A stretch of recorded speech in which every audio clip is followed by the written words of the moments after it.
Einiges absurd im Fachgebiet.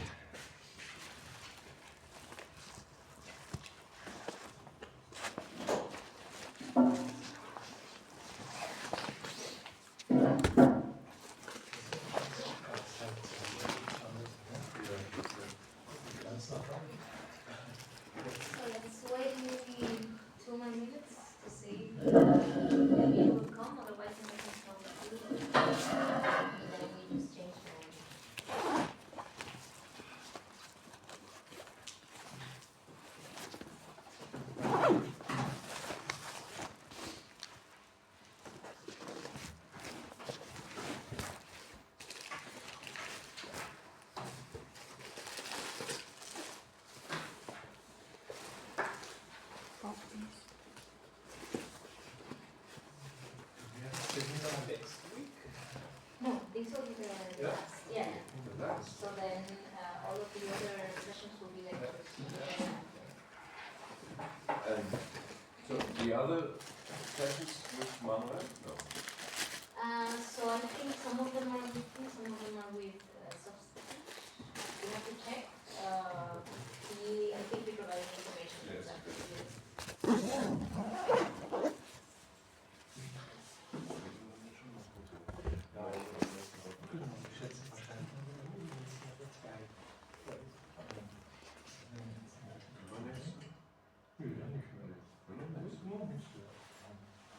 Aber was sind denn heute?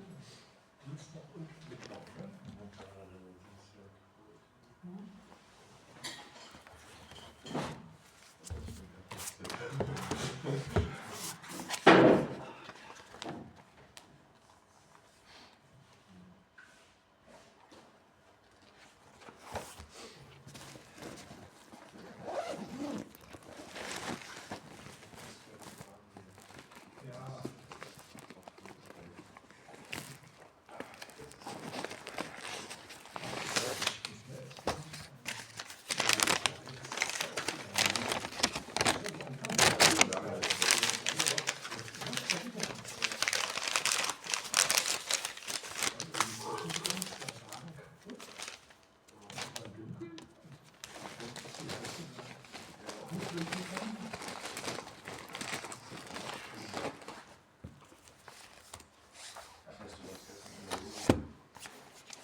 Then let's just start with whoever is here.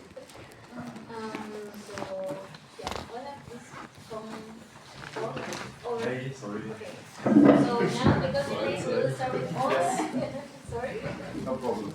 But this is changing. I think we might have more time for the person today, and any of the others who last time, sorry, was a bit rushed. If you have further questions on your exam, also we have some time at the end. Okay, I'll just sit here and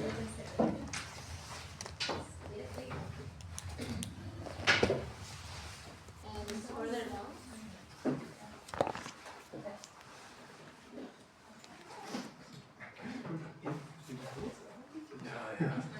Okay, so my general topic is the corruption and the research question is what constraints prevented anti-corruption and governance policies from being successful in Venezuela between 1995 and 2010, and how do these constraints differ from the conditions that allowed similar policies to be more effective in Chile. So for the research paper, I will start with introduction. It's a presentation of the problem of corruption and why people should be aware of this. Then the statement of the research question and the explanation once this comparison is important from policy and economic development. Then goes data, methodology and policy framework. First it goes the explanation of the selected period and the explanation why I chose this country, Venezuela and Chile. And then the policies that were implemented by governments in both countries. Then I will present the results, like in both countries. but the indicators that are going to be measured, it's like outcome of the citizens, trust in institutions, and inequality. Then I'm going to compare analysis of this between two countries. For a discussion, it shows the hypotheses, explanations of this of mentioned cases, and why they were successful in one country, and why they failed in other. And the discussion whether these obstacles can be overcome, particularly in Venezuela. For the conclusion includes clear answer to the research question, like and summary of the findings, and directions for the further research, like in other countries or in other time frames, all on corruption. Okay. So okay, already a pretty detailed as well. So very good job. So starting with the research question, how would you put it in other words? Because constraints that prevent anti-corruption is like a little bit hard to follow because it's like many negatives, no? So how will you put it in other words? What exactly do you want to? Okay. What is the link that you want to find out? So how does corruption affect development? Why policies failed in one country and were successful in the other, and what was the reason? Okay. Of the So failure? you have so you will find, I guess, a couple of anti-corruption policies, so specific policies, and see their results in each country and check. Okay, and check whether, so and here I think last time we had also a little bit similar issue, no, with comparing two different countries and also comparing different policies. Look, for example, like what a lot of people do comparing countries is, for example, Bolsa Familia versus Progresa, because they were like super similar policies. Actually, like one was inspiring the other, so you can, it's like comparing apples to apples, but with different countries. And this is a bit more straightforward, but then here you have anti-corruption, which is a topic, and then you may find, let's say, many different anti-corruption policies. For example, which ones have you read that there are? For example, can you mention like one or two? For example, court policies, when they... Yeah, so like maybe procedures, how to handle politicians are corrupt, or how to, maybe some balance and checks within institutions. There is a lot of work with the transparency in the purchasing of different countries. But then you may try to also narrow which type of anti-corruption so that they are similar to each other in different, you know what I mean? So in different countries. Because if you compare, for example, court proceedings versus purchasing, you're comparing different things. Similar policies and more focus on the results of the similar policies. Okay. Anti-corruption and governance from 1995 and 2010. I don't know what the link here. Yeah. Okay. So from the research question, you're already making a conclusion type of thing. So this is where it's okay. It's like you're making a hypothesis already, but maybe refrain when you write it in your paper. Refrain from already reaching a conclusion in your research question. So you could talk about like my hypothesis is that such and such because in Chile there is this index that shows more transparency, whatever. So always base your argumentation on some information. Then my other, so I think everything here it's fine. Maybe you also want to mention there's an interesting debate which is also a bit crazy, but it exists, on whether corruption really matters. So of course there's a lot of papers where it shows that corruption is very detrimental for X and Y, but there are also a lot of papers that show like it doesn't really matter, like it doesn't explain development or not.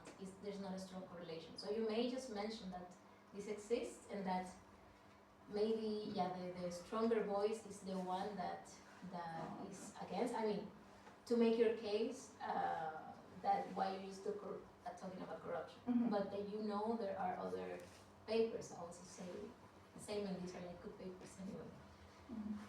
So always, also for everybody, like don't assume things, but also like base your statements on research, no, on the academic papers, and try to find always like try to be your own enemy sometimes. Like find the contra of your arguments and see where if you can even like strengthen your arguments upon this like a debate. So no, so you strengthen your argument by knowing the opponent's arguments. No?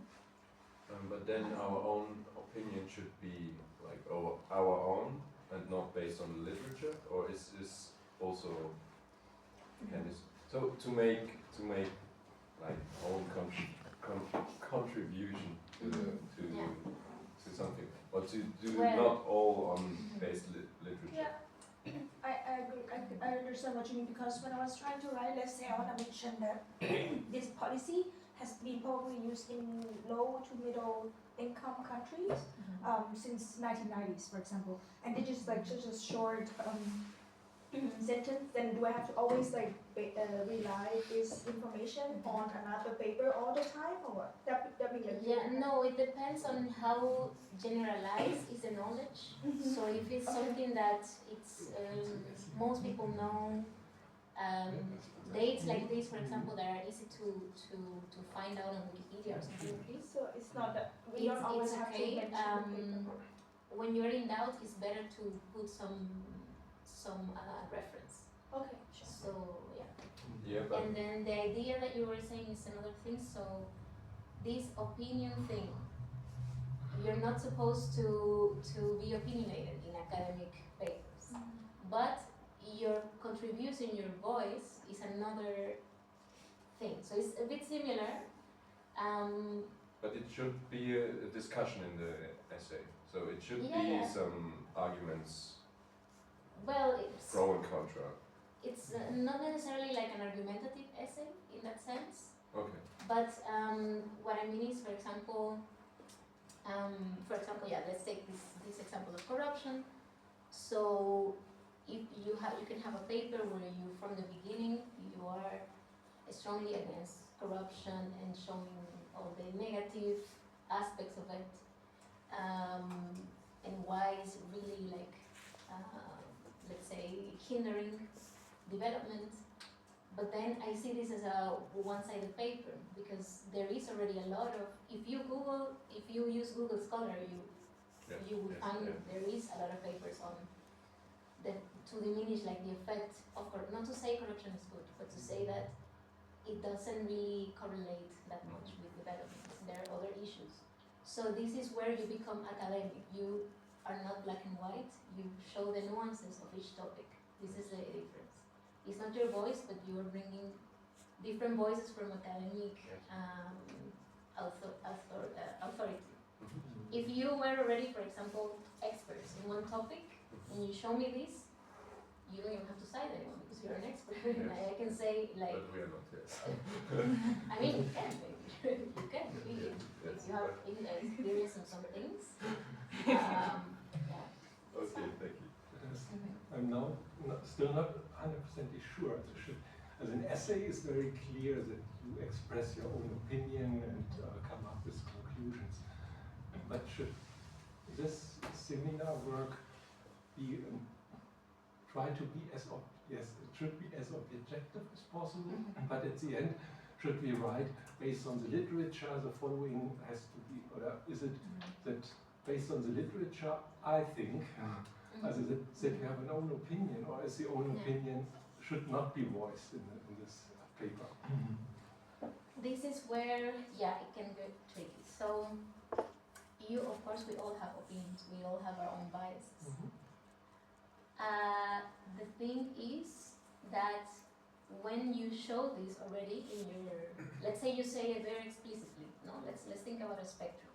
So you have an opinion, but how you say it, very explicitly or non-explicitly. No? So very explicitly will be I think this is how it should be, because let's take the topic of corruption is bad, and I think it really hinders development, because I had an experience at my home and I had to pay a bribe, and this changed my life forever, something like that, no? On the other hand, you may still have this opinion, and you may very intellectually, let's say, or intelligently, find the sources that show the negative parts of it. So you're still saying your opinion this way, no? So you're still, I can see that your opinion is very strong, but you're not saying like in a non-academic way. So this is academic, this is not academic.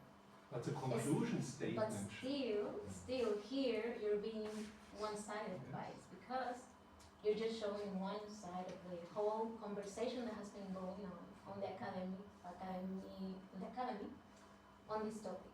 So the best scenario is where you use this academic wording of your, I can see that, for example, it even matters how you start an argument. If you start with your own arguments and you finish with counter arguments, there's a lot of these, but the fact that you show different arguments pro and con according to the literature, that show the different, doesn't have to be pro and con, but that show different lights of an issue. This is what I mean. Is that clear?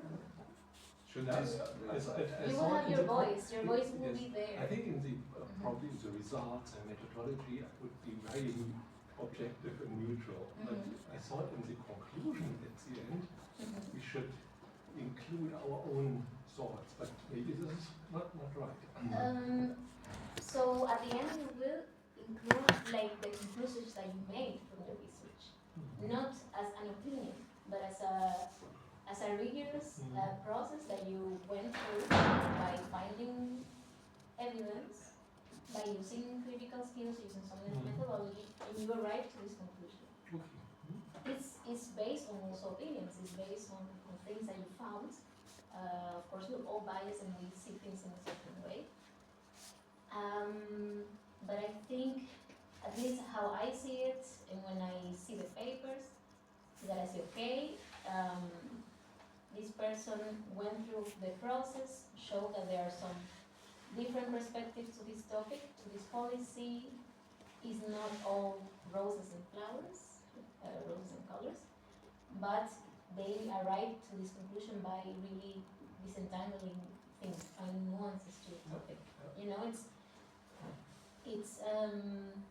not black and white, of course. Just, I think what I would say at the end of this is just don't say, I think things should be this way. Find your ways to voice your understanding of the topic. Okay. Yeah, and then just one last comment for you. It's in terms of so you mentioned here data, but what is really your methodology? Are you focusing on just finding papers, or are you using data? I thought maybe methodology is more like for the results than comparative analysis. Comparative analysis, Yeah, okay. I need to. Okay. I mean, it's fine. I would encourage you, if you want, if you have maybe the curiosity, there are some like data that is really easy to navigate. They have like websites with, and I think it's Polity. I have to remember the name, maybe then I can send it to you. But that they have like scores on this corruption indexes, and for example, it would be nice if you complement what you have found in the papers with some figures, like, this index shows that has, what is the difference between Venezuela and Chile, for example, just to know like exactly how different they are in terms of corruption and development.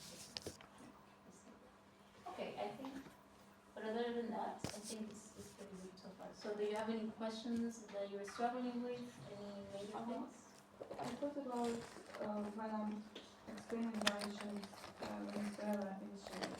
Do I need to do like an average image of this country, or should I do a deep dive in the history? No, yeah, it will take too much time to explain the history. Just explain the history, if, for example, it will help you to understand, help the reader to understand how it came to these anti-corruption and governance policies. So basically, yeah, it's a very short paper, so just whatever you need to explain about these countries, that I will explain why we do it.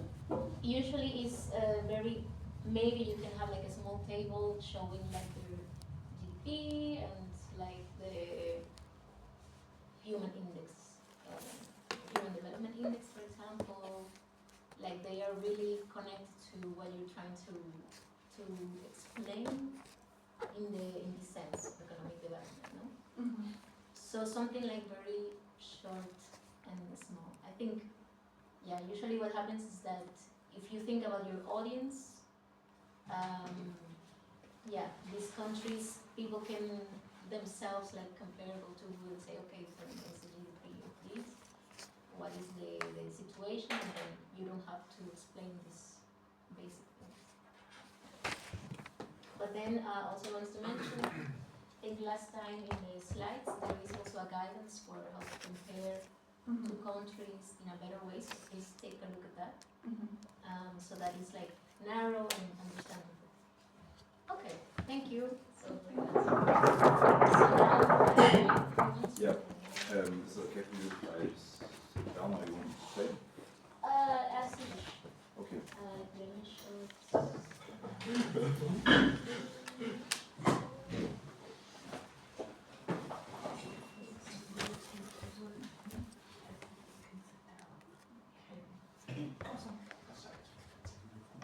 Maybe you have to scroll down. Yeah. Yeah, Okay. So it's quite a lot. So let's listen, everybody, let's listen. yeah. So I decided to start with my question, and first of all, I guess my biggest problem of this topic is that it's kind of easy to just focus on the narco traffic influence, especially at the violence and the drug economies. So I don't want to use maybe a source that is just not Narcos, like the series. That's maybe the biggest problem. Yeah, please don't, I got you. This is really not Yeah. accurate. Definitely not. And for that reason, I decided to, first of all, just want to make clear why this is really a development problem and not all about the, how I said, the narco traffics and the violence coming out of this big economic problem, but why it is an economic development problem. And for that reason, I want to open that that we can focus most on the growth of this shadows economies, because there are billions of dollars that are not implemented, but umgesetzt. Oh, yes, what?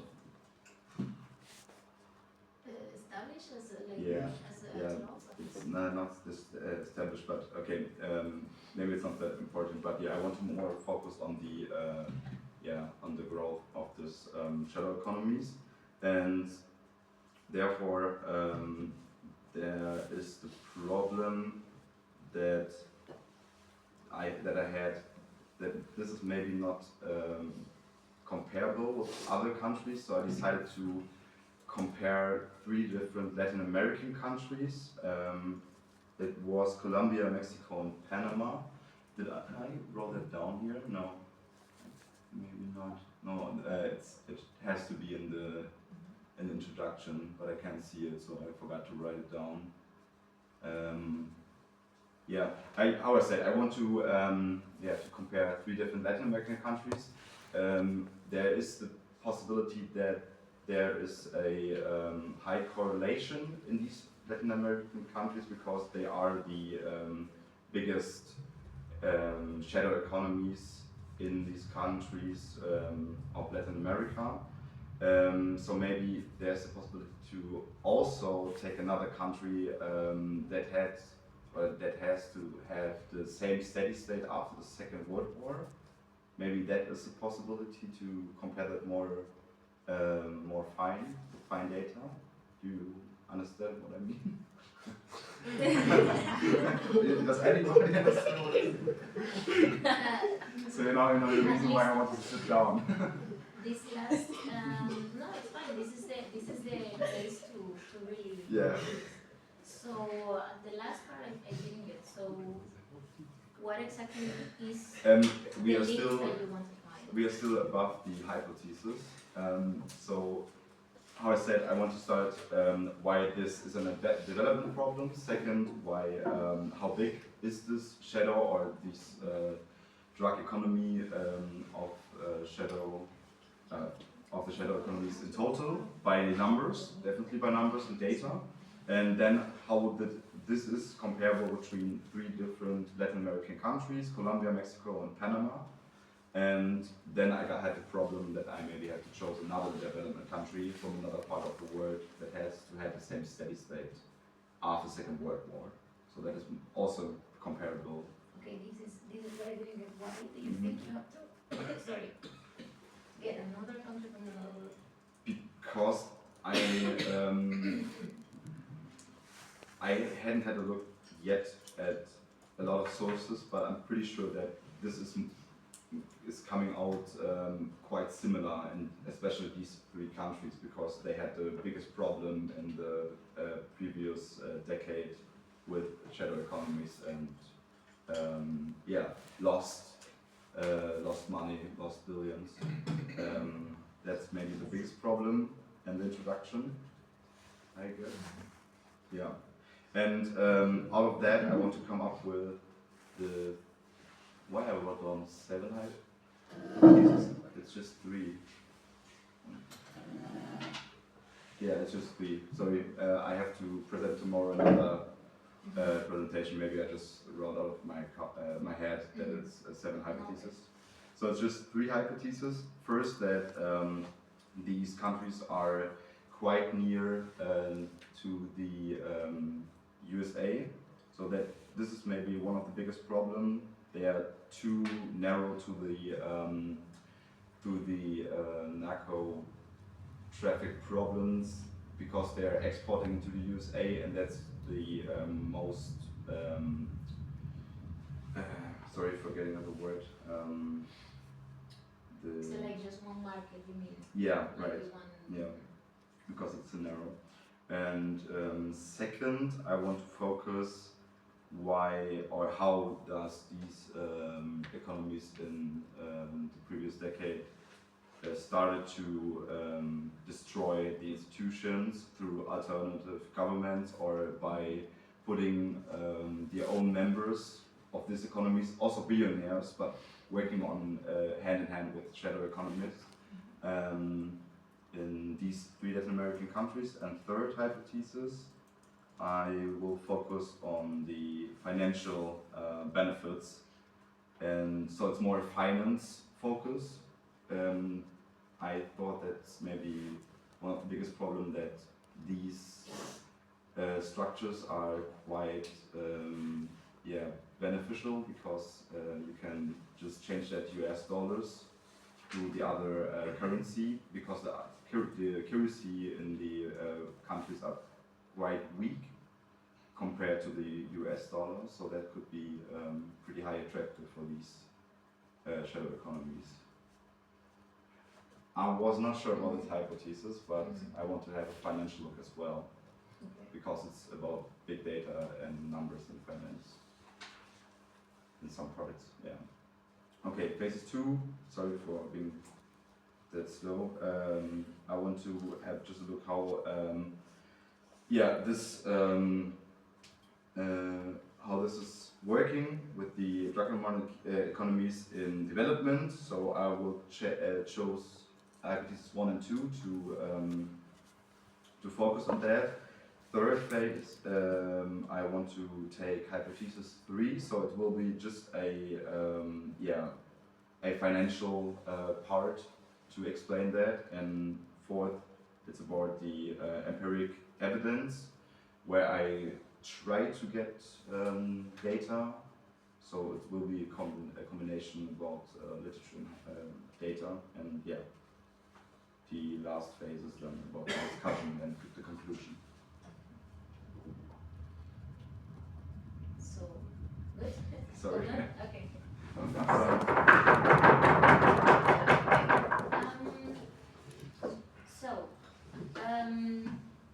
The topic is interesting.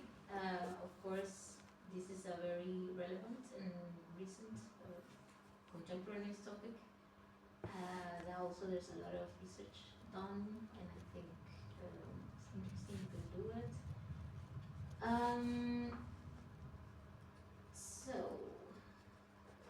Starting from the research questions. So basically, you want to find the link between the narco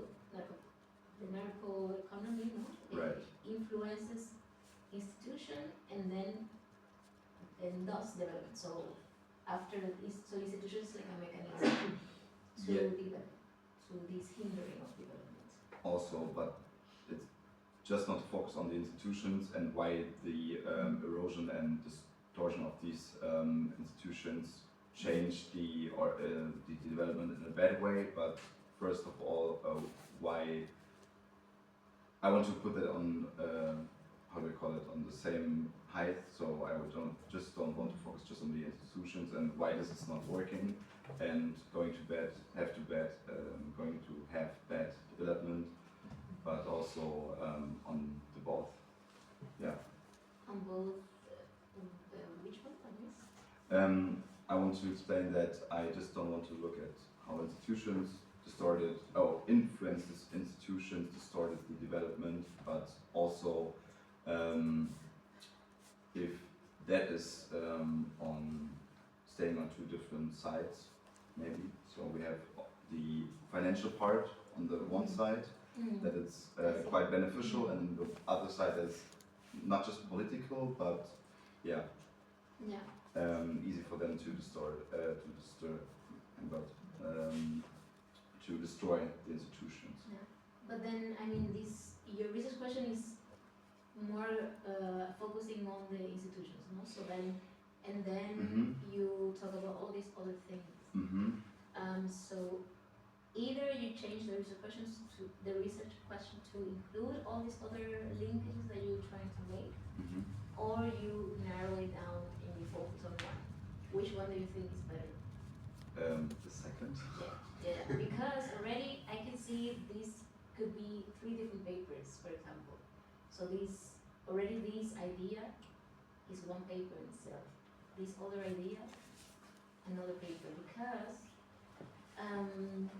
first you have to establish this geographic proximity, which is okay, you don't spend much time on this, but how do you have to establish what are the flows of the drug trade to the US? So it's basically a trade analysis that you will do here. And then you're talking about profitability, which is another issue, but then you have to explore the price markups, the markets, the demand, the supply. And all of this is illegal, so probably it's hard to get data and good sources on this. So this is already, you can spend already 1/3 pages on this. This is another topic, and this is what I thought, okay, you could focus more on, because this is what from the beginning was clear, this is question, that how this shadow economy from the narco traffics undermine institutions, and then how this, of course, hinders the development, which we have shown already in the class, which papers are already established. So this would be already your paper, this focus. And there are a lot of things to do, because what are institutions? There are many things in this. Yeah, and first of all, I just thought about the political institutions. Yeah, political institutions, so this corruption. But also the financial institutions. Yeah, property stock rights, markets. for example, there's a lot of Right. issues with this, of displacement, many things Yeah. you can already do with this. And already also, for example, this hypothesis or with another paper as well. So these are three interesting ideas, but I don't think you will have the space to cover all of that. So pick your favorite and focus on this. Focus on another one. So they just should keep one of these hypotheses. Only Yeah. one. Yeah. And I mean, these hypotheses are like more like channels between the link of how narcotourism, narcotraffics affects development. So there are of course many channels, but since this is a very huge topic with very shadow aspects to it, I mean, it's difficult to find really good rich data that would show you how it exactly is. Then it's better to narrow down. Okay, yeah, it just probably stands with dependence on the official data of these countries, definitely. But I really want, okay, maybe about the third hypothesis, it's quite, maybe a little bit too abstract, because I really like the thought about going into the financial part, but I can throw out hypothesis 3, I got it, but I really like the first one, so Yeah. I probably want to It's keep your that. choice at the end. Yeah. I just recommend you to narrow it down, because then in 12, 13 pages max is difficult to cover this in depth. Otherwise it's just like a descriptive paper with just summarizing topics, but not going into depth into these topics. This is the idea here. Yeah. You're trying to do something academic. You're not trying to be broad and accumulate a bunch of topics, but you're trying to really go deep into one specific link, and that's how you really create new information and get to interesting conclusions. So that would be my recommendation. So let me check the time. Okay, we're a bit behind, but I think we will have time for we can maybe have a break. Okay, but do you have one main last question that you need help? No, I don't think so. It's fine. Okay. Yeah. But Thank then you so I much. think it's a very interesting topic, just try to narrow it down for Okay. your own sake. Okay, thank you.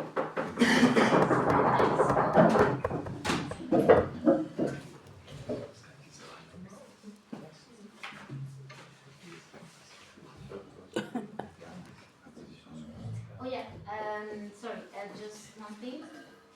Also narrow it down with the countries. You were saying that you want to have another country. So either you do like one of these countries and then another different countries outside, or you focus just on the case study of these countries that they can be one part of a market, it's fine. So it will be more like a case study of a whole region, let's say, where the narcotraffic are focused, it's fine. You don't have to do the comparative analysis with different, totally different countries, for example. Okay, but how about explaining that they are working together with as one market? Is that a good decision? Well, that's debatable, so this can also be debated in your paper. So is that true, or is there proof for that, or, you know? Understand, okay. Okay, so Samuel,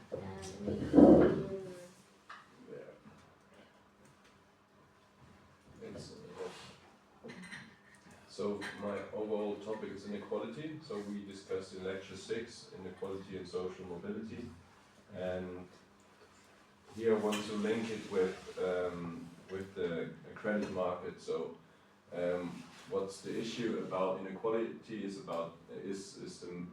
how you would measure it. So the expectation is that financial development leads to financial inclusion.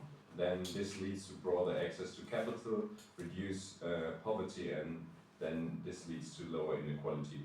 But we see in Chile, so this is my country focus, a high financially developed country with a Gini coefficient of 44 percentage points, so one of the highest in the Latin American region. And we see also a quote from statistics. So in 2023, the average personal wealth of the bottom 50% in Chile was valued at $3,688 US. Meanwhile, the richest 1% held an average wealth of 5.2 million. So the puzzle here is why financial development in Chile does not lead to more equality. So then I will come to my outline. First, I want to introduce into the broader picture, the puzzle, the standard expectation, and then state my research question: do credit markets function as wealth amplification, so wealth strengthening mechanism that reinforce rather than reduce inequality in Chile? So I want to focus on Chile, as I said, to not have the problems of comparing two countries and the methodology problems that comes with it. So I want to first here describe the market architecture, so what's the current position in Chile, and then want to state some examples. For example, the Santiago real estate boom, so it was like leveraging gains versus the exclusion, so I want to distinguish between the elite access to credit markets and the poor access to credit markets, and then this divergence. Yes, so there are three mechanisms. One, is it okay? Do you understand? Or This is it so far, yes. So yeah, please go. okay. So there are three mechanisms. One is the collateral segmentation, so the wealth-based credit access. So wealthy people have good access to credit markets. The second one is the purpose divergence, so wealthy use credits for assets and poor use it for their survival, so consumption based. And the third one is the return differentials, which means the leverage amplifies gains when assets appreciate, but this only goes for the this only if you have the access to the credit market. And then my question would be if I should compare this now to Uruguay, because Uruguay is like has the same situation in the economic situation. So this is one question I have, to compare this with another country or to leave it with Chile, and then I will discuss it and maybe make some policy implication. Okay. I don't know if the point came over, let's say, but So like the whole idea, you mean? yes. Yeah. Let me go step by step. So Yes. first of all, okay. So I think you changed it a bit from last time, no? Yes, To because compare you two said countries. about the last time topic, you were not that happy, I think. I think No. I think I just mentioned that. The problem was the Because- literature I have to use. For me, I was just concerned with the Austrian school. Oh, but that was really, Yeah, exactly. Yes. Yeah, and then after that, so I changed it to a whole nother topic, because yeah, as you said that Millet was it's too whole, yeah. Okay, yeah, but you mentioned this last time. I remember that's true. yes. And then, okay, I cannot remember exactly what you changed, but I feel like you changed. You had Uruguay before, no? Yes, we talked about last week Mm-hmm. after the presentation. Okay, sorry, Yes. there were many topics. Yes. I cannot remember all. Okay. But okay, let's go from here, step by step, Yes. to what you have. So okay, it's fine also to change what you had. So it's okay.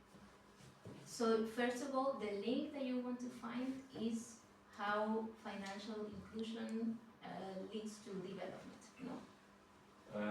No, What is it? no. My question would be, so we talked about Gini coefficients and education access, but the problem about measuring inequality is that we don't have those measurements, and the contribution would be to take credit market access as one part of explaining why inequality is still persistent. And you can see that the elite or high income people have access because of intergenerational and their backgrounds financially, and on the other hand we have poor people don't have those access, so they need credits to consume, like buying houses, education, healthcare, but then not, so they can't build wealth over generations. So we have the divergence of those two social groups. Okay. And now is the question, could this credit access be one part of explaining the persistent inequality? Okay, okay, that's clear.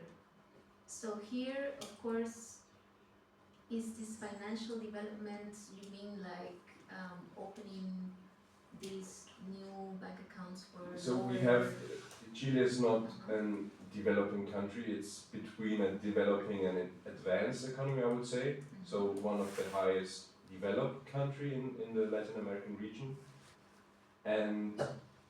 But there is still a Gini of 44 percentage points, so inequality is high. And I think inequality is one of the, maybe the answer to the problems we're facing now. So overall inequality. And maybe if we narrow it down to the one part of explaining this divergence, could be credit market access. Okay, okay. So, and this is where I was thinking at the beginning, maybe you could say a few words about this, because at the end,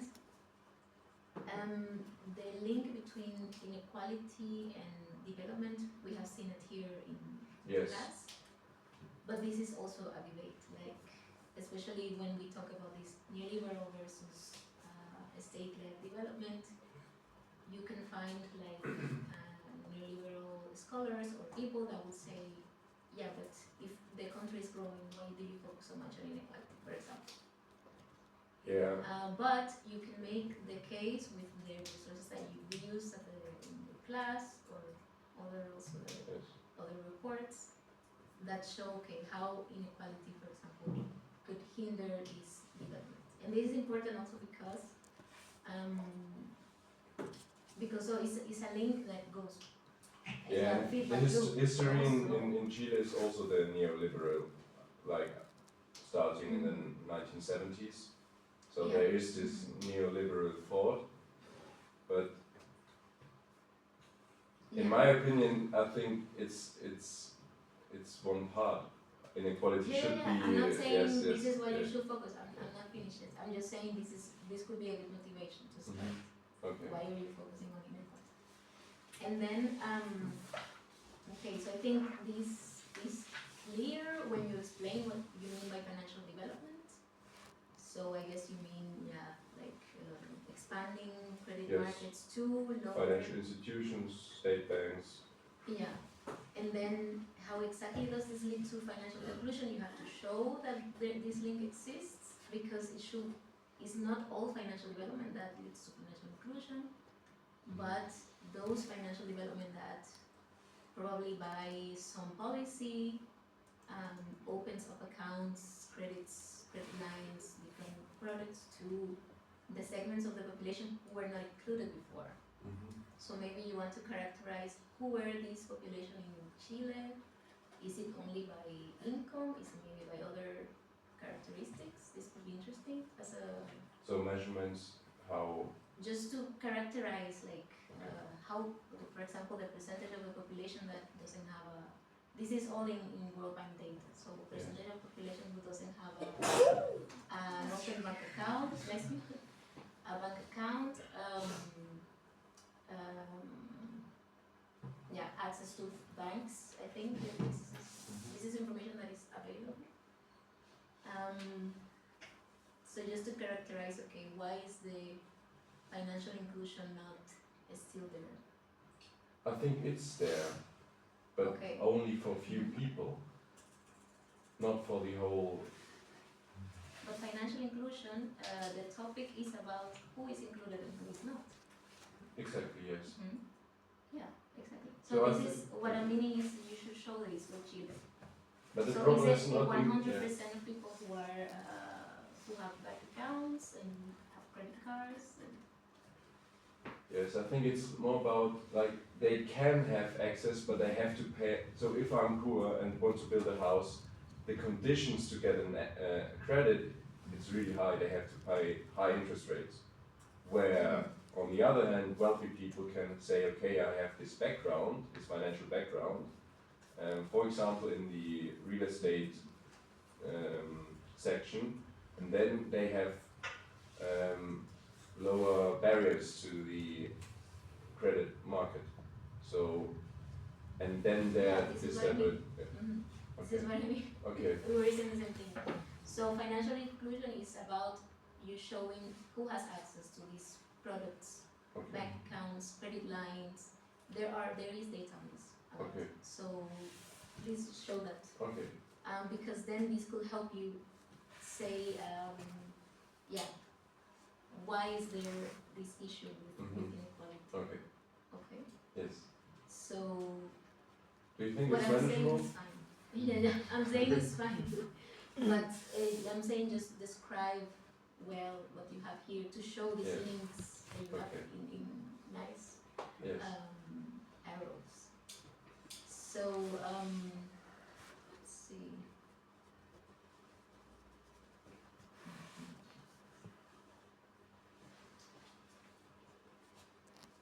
So as to your question, I think it's fine if you focus in Chile only. If you have something that is very specific that you want to compare from Uruguay, you can just mention it in part of your literature or part of your introduction, but you don't have to do a comparative country analysis. Just You can thinking. use a Yeah. case study here as Chile is a Okay. case study of the link between financial development and this equality or not. Yes. It's okay. My last question would be, how will you show it? So you have, I think your theory, it's logical. So probably there are some papers that show, so this collateral Yes. issues. That's why a lot of the literature with the policies with microcredit arise. Exactly. However, this literature, I know that microcredits are not so successful at the end. So then it will be interesting to show, okay, how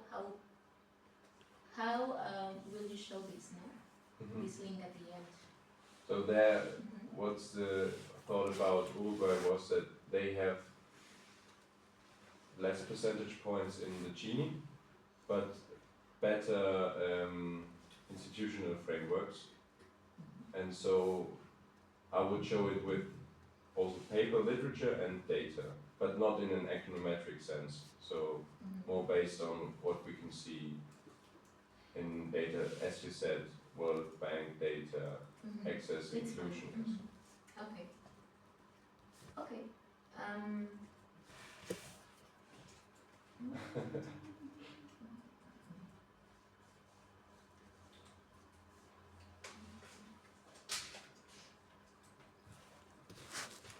No, I think it's clear. So I think maybe the hard part will be to show this is the theory. I think Yes. it's very probable that it's like this.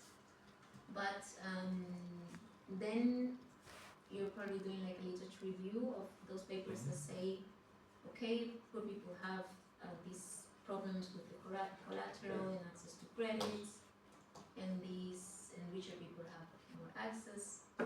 So also here you're focusing on wealth equality. So how is this different from income equality, for example?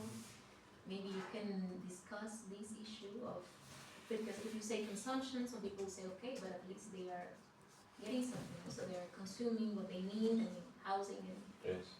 But then you're thinking more about the long term of equality. Yes. So wealth and equality. And you mentioned social mobility at the beginning, but I don't know if you are I just wanted to connect it with our lecture. So in the lecture or topic 6 we talk about inequality. I just wanted to mention that I you mentioned connected the to topic the in lecture. Yeah. Yes. You don't have to, social mobility is a bit more complicated as you saw in the paper, so if you don't have to mention it here, if already with inequality you have a lot of trouble to measure, yes, so yes.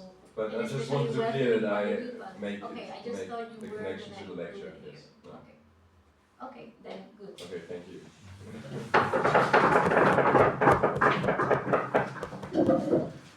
So, okay, Camila?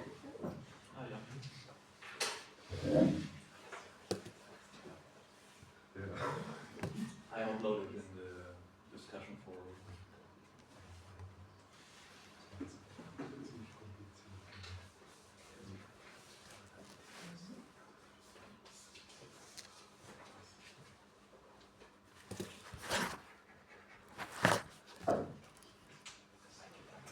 Is this one?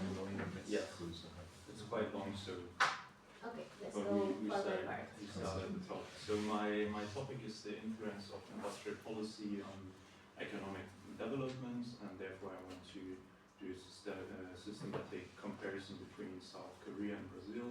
I set the time frame from 1960 to 2000. I haven't checked out literature, so maybe I will narrow it a little bit more, but I just want to keep it light at the beginning.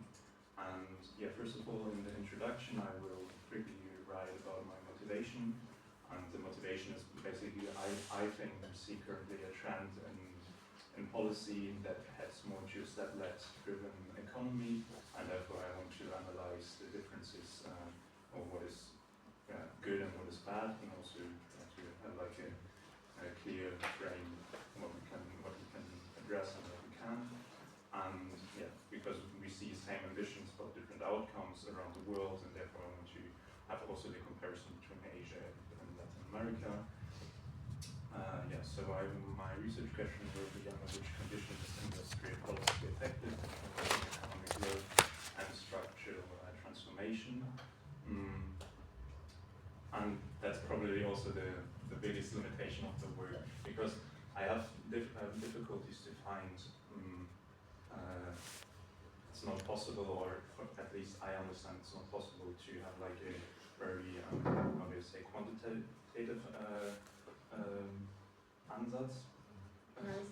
Yeah, because there is no, you can't isolate the effects, because policy is like a very broad topic, and of course I can see, okay, if we lower, for example, tax rates, then what effect it has it, but in general, because it's not, or I think it's not possible to have like a multi-regression model on this topic, and also difference and stuff like that. I think it's not possible because it's too broad.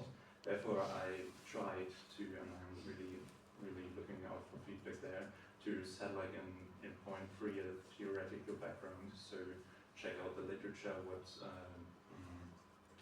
kind of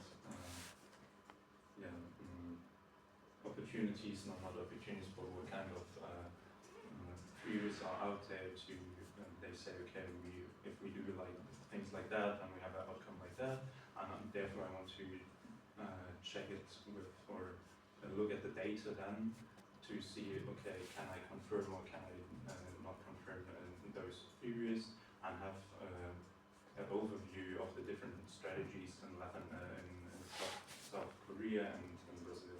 So to argue if these theories are right or wrong based on the data I have on Brazil and South Korea. That's probably like how I would do it, because I think it's not possible to have like a quantitative or regression model on it, because it's too broad. But I'm not sure there, so I'm looking at the feedback. Yeah. To make sure, I check different data, for example, the real GDP growth per person and the average real growth rate, or also structural change. So, for example, the trend in industrial share of GDP, and the export structure of in those two countries, and also having because we set the focus also in those lectures on education, so therefore I will look at the PISA score history and also the average school years. I haven't checked out if there is data available, but I want to have a more broader overview to compare those two things and not only focus on GDP growth. So therefore there are different measurements I want to focus on, but also justify why I chose those. So because as I said, it's very hard to isolate the effect from one policy on economic growth. Therefore, I want to have a broader databases to find some effects. But still, I think it's very hard because we can't say because there's a correlation, there's also a causal effect, and that's probably the limitation of the paper. And I try to address it through the theoretical background to say, okay, there's theories, and they're also, I hopefully they're proved, so I can confirm or even can confirm it. Yeah, and then the discussion part, I will discuss the results and the comparison of the different data on Brazil and South Korea, and in the conclusion, I will answer the research questions, quickly summarize the key findings, and maybe have some implication on future policy papers, and especially to address the issue I have when it comes to analyzing the effect of policy measures. And yeah, I haven't checked out literature yet because I can imagine I'm the first one who faced those difficulties, but I'm sure there's some explanations out there, and also how other people try to address this topic. And I think that will be difficulty, but I think it's possible, but it will be a bit of work, I feel like. But yeah. Okay.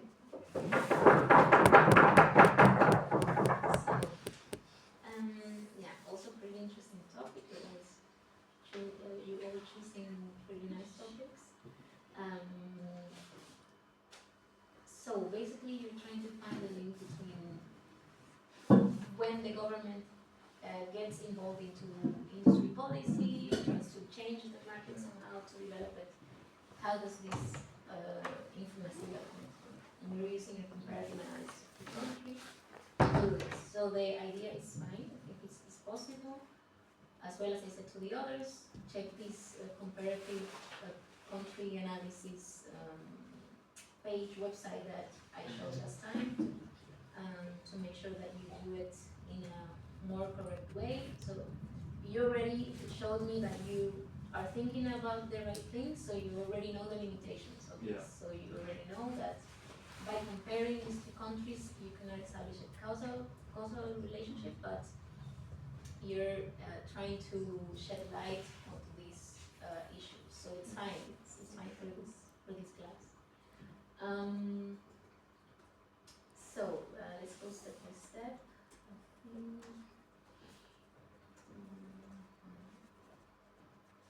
Yeah, so on the time period, I think last time also there was this issue. So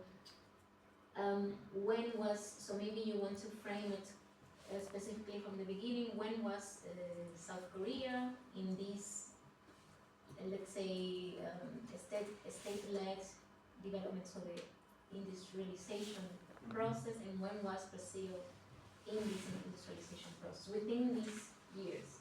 Maybe they overlap, maybe not. So just frame them, because probably they were not exactly at the same time doing the same policies.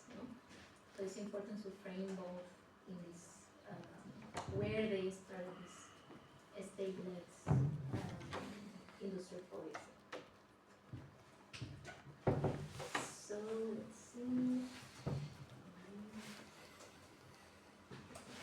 So there are these papers in the syllabus that actually compare, for example, some of these Asian countries to Latin America, or that talk about a little bit these two issues. So I think one of them is in the syllabus. Let me check.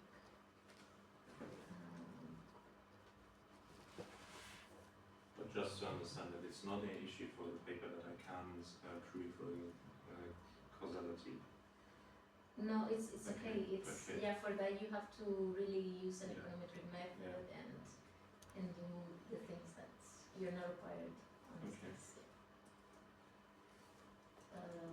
And the idea to prove the theoretical background, for example, their ideas work when it comes to, okay, the state needs to do that and that to improve the growth rate in long term. Should I implement it or should I ignore it? Because I thought, okay, through the theoretical background, I can prove or disapprove those theories and say, okay, in this context of, for example, South Korea, it worked because this and that, we can see it in the data. But when I look at Brazil, it doesn't work because the GDP growth wasn't at the same level as South Korea. Yeah, you can use the theories to maybe not prove or disprove, but like to give more validity to certain hypotheses that you have. So, I mean, this is what would be like a literature review, systematic literature review, basically. Yeah. So I think there is this paper, I don't know if you saw it already. No, maybe at the beginning. Let's see if I have it.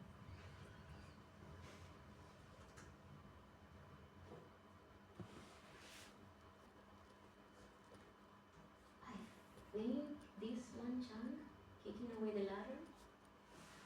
You can look at that. Can you see it? Yeah. Oh, maybe. So this paper, I think it has a. If it's not comparison, is the one just talking about the industry policy of East Asian countries. I can't read it. Yeah.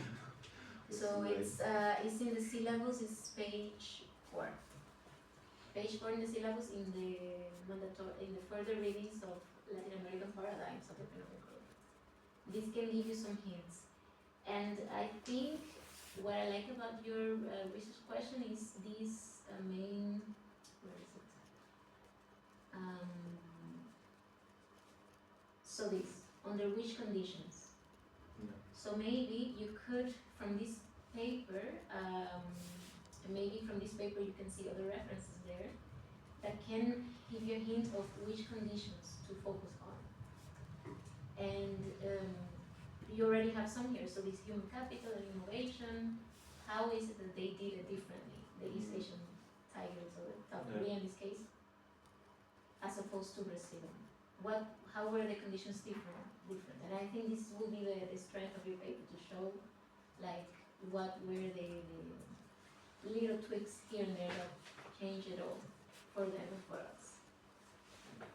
So, yeah. Other than that, I think it's fine. So straightforward. Maybe just be careful with all of the sections. It seems like you have many sections, and that's an indicators on page. Comparative analysis. Yeah, maybe try to hack it a bit more. If you're interested in it. Okay. Any further questions that you have on this? Yeah. So I should focus on the conditions. What are the differences in the conditions between those countries, and then try to. Yeah, because they both did industrial policy at some point in time, like let's say, today you still have industrial policy, but before was more intensive, let's say, no? So, what were the little things that changed? It changed the results, which I guess you will use GDP and maybe other outcome to show that at the end, this divergence, no? That will show that